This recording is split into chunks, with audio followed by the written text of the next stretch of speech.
Ils étaient partis pour vivre une belle aventure humaine et mécanique sur une piste mythique, le lac salé américain de Bonneville dans l'Utah. L'objectif du Team Venturi était de battre son propre record du monde de vitesse en véhicule électrique, record établi en 2010 avec 495 km/h. Le constructeur automobile monégasque Venturi a été contraint de reporter cette tentative après être resté 3 semaines sur site. La cause, pour la 2e année consécutive, la météo catastrophique. Il y a un orage très violent qui s'est abattu sur le lac Salé, ça a complètement inondé le lac, donc poussé les organisateurs à annuler la Speed Week. Donc tous les essais qui étaient prévus pour nous pendant cette semaine du 7 au 15 ont été annulés. On a décidé d'attendre de voir si la piste séchait. La piste a séché mais partiellement, c'est-à-dire qu'au lieu d'avoir une piste de 12 miles, donc qui fait un peu plus de 18 km, on a une piste qui a été ramenée à 8 miles.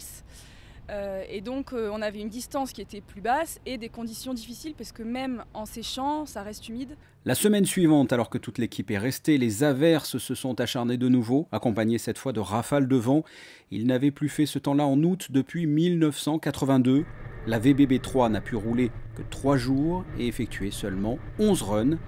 Dans les rangs du constructeur automobile, le bilan est en demi-teinte. On a pu obtenir beaucoup de résultats, beaucoup de données, apprendre beaucoup sur la voiture et sur ses composants, donc c'était le plus important pour nous puisque c'est la première fois que la voiture pouvait rouler à plus de 100 miles. Donc c'est tout de même positif, mais voilà, on a quand même battu un record. Donc, dans notre catégorie, donc on a un record à plus de 200 miles, environ 1212, qui est en attente bien sûr de validation FIA.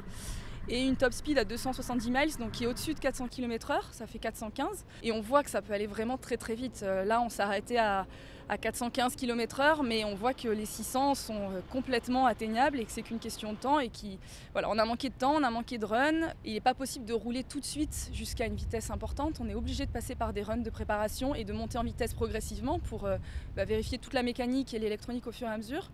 Donc sur 3 jours, on ne pouvait pas faire ce qui était prévu sur 12.